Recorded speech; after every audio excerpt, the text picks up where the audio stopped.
Hey Dog Pound, what's going on?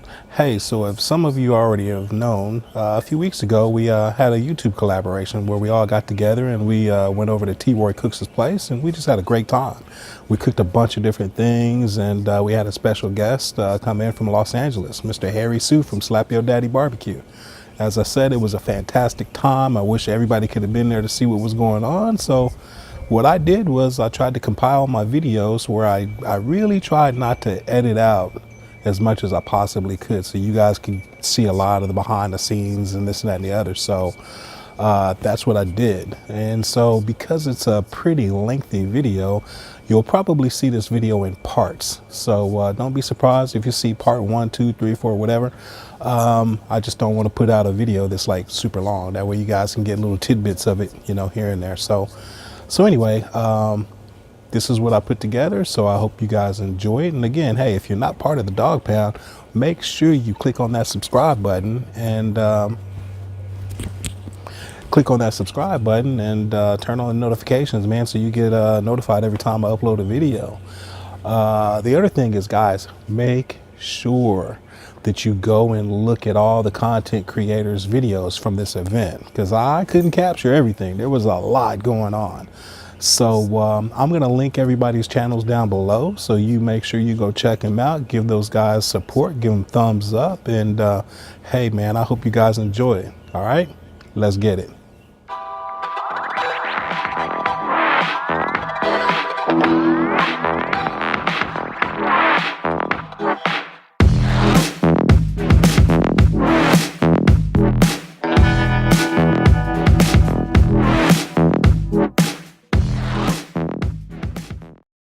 Alright, we're shooting intro take number 2. And our host, T-Roy, take it away here. Alright, we got a lot of YouTube folks here. I'm going to introduce them, let them state what channel they are and what they're cooking. Basically, we're all cooking different dishes from where we grew up. For instance, I'm T-Roy from T-Roy Cooks. I'm cooking some rabbit gumbo. Harry Sue. Alright, I'm Harry from Slap Your Daddy Barbecue from Los Angeles, and I'm making California-style tri-tip with pinto beans.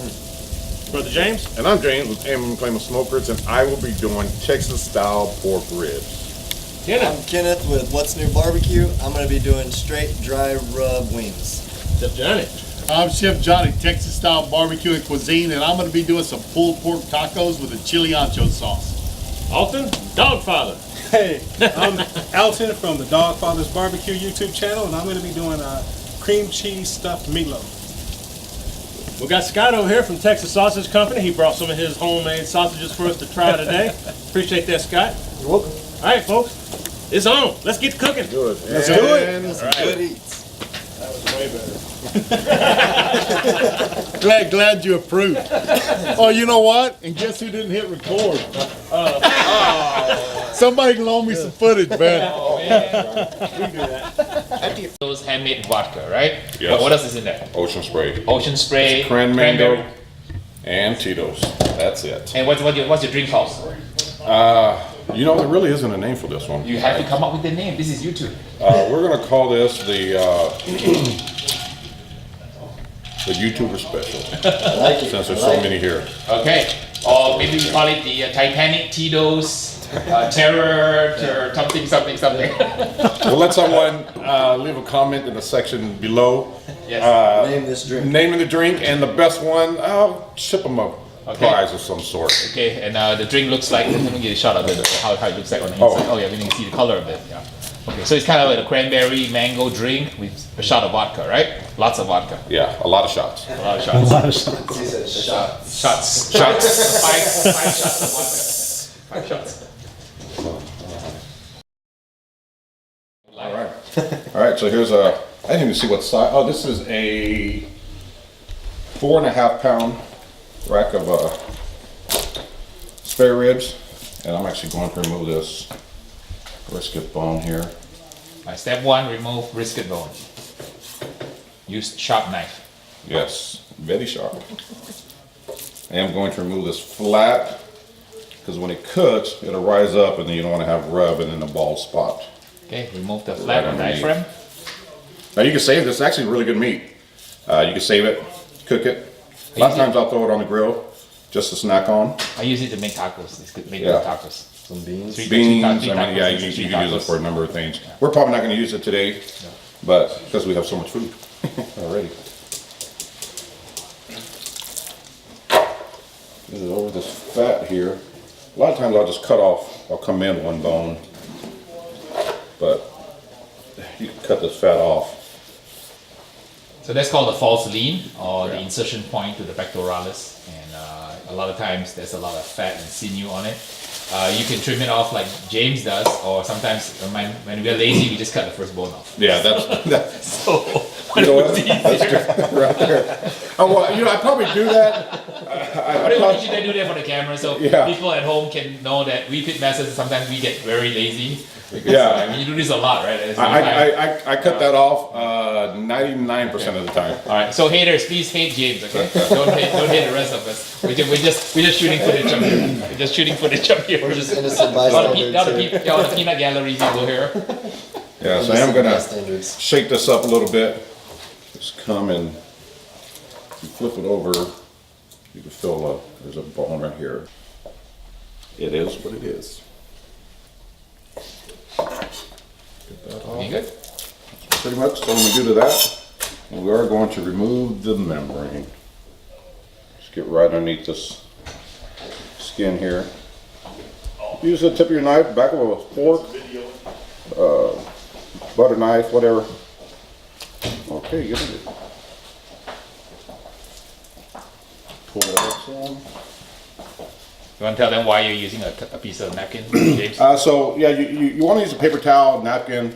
This membrane is actually really slippery, and when you try to grab it, a lot of times it just slips right out of your hand.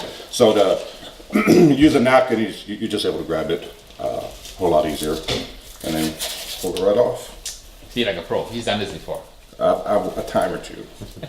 I am going to clean it up just a little bit. All right, wonderful. So that's how a spare rib properly trimmed looks like. And for the rub, Okay, ready to go. so for the rub, Texas style rubs, as many of you know, it's just salt and pepper mainly. I'm from the school of I think it's a little bit more than that, so I like to add a little bit of onion powder, garlic powder.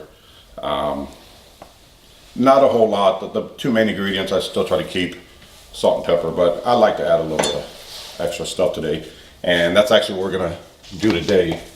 I've got this is my SPG salt, pepper, garlic rub that I'm going to use, and the ratio for this is 4:2 to 1.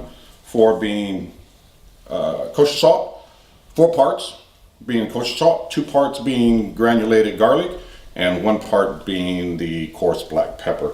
Now you want to use the granulated and the coarse, and not like your table pepper that tends to clump up. So, and I'm not. You can use a binder if you like. Some people put mustard, some people put oil. I'm not. We're just gonna let it sweat in a little bit, and it's gonna be a-okay. Now I do want a little more pepper. So, Brother Troy, I grabbed your coarse black pepper. Go for it. So, I'm just gonna come back. They'll leave you a bill before you go. Just come back with a little more pepper. It's a $10 extra charge. Now, as long as I get a rib to eat later, fine. All right. Troy gets 2 ribs. Pat it in, don't rub it in. I don't anyway. What happens is you move it around and now you have spots that are uneven. So, and it just makes for a better looking final product.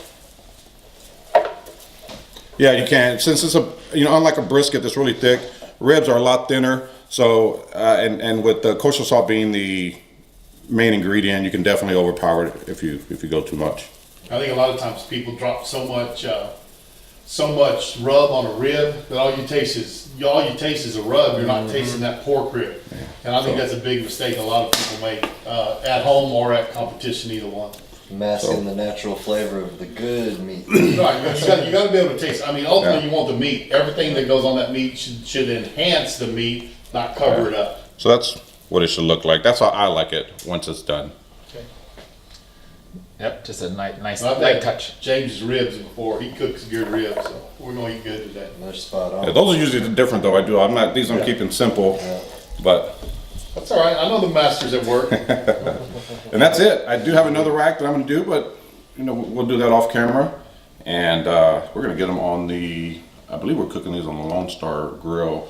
I'm not sure what wood we're using. It may be cherry. I think I saw a bag.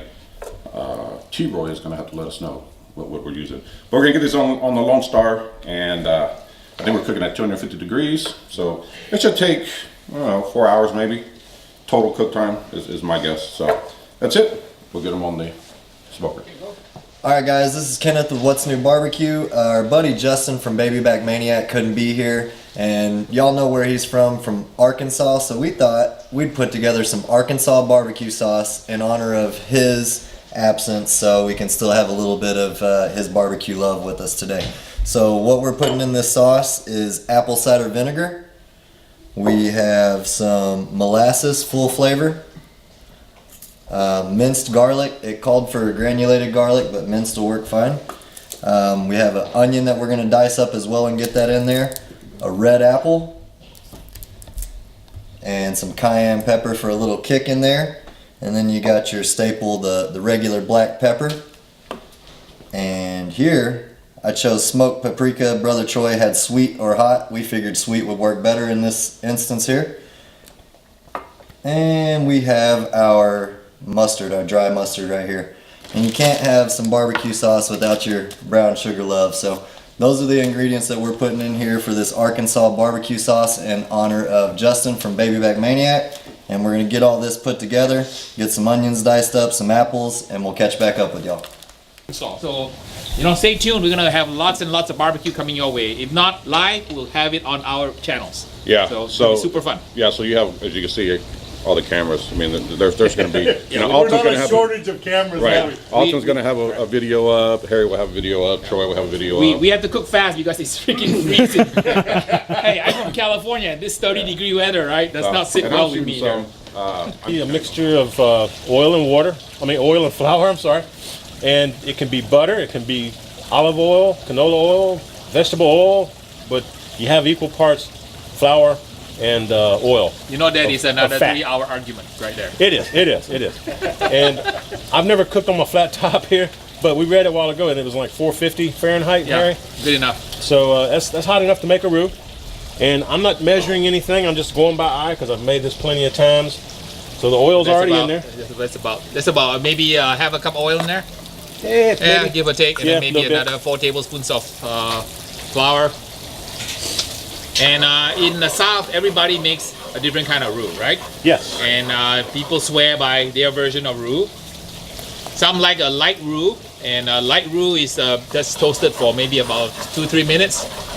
And the light roux is used to make bechamel. Yeah, so for bechamel, those folks who like to make bechamel, that's how you make the bechamel sauce. You just add milk to the light roux, and then when Troy cooks it longer, it's going to turn color darker and darker, eventually reaching a blonde roux, a brown roux, dark brown, and then finally, after about 45 minutes, it gets to be a really, really dark, nutty roux. Yeah, it's going to look like a really deep, dark chocolate. Yes, chocolate roux. So what kind of a level of color are you going for today? I'm going for that really dark as I can get it without burning it. Okay, cool. So it's going to be almost So black. because he's got all these YouTubers here, he's got somebody to stir his Dutch oven Good idea, Harry. and prevent the roux from burning. Right. Because a roux is a labor of love. You got to stand by the stove, be very careful, Stir it and all keep the time. stirring and stirring and stirring, right? Yes. Until it turns to that beautiful mahogany color, turning into chestnut brown, and then turning into really almost like really a When dark it's- chocolate brown. When it's a blonde roux like this, you can actually walk away for 20-30 seconds and be okay. But as it gets darker and darker, you don't want to leave it alone. You need to continuously stir this, because if you get any little black specks from being burnt, the flour burning, you might as well throw it out and start over, because it's going to make your roux bitter.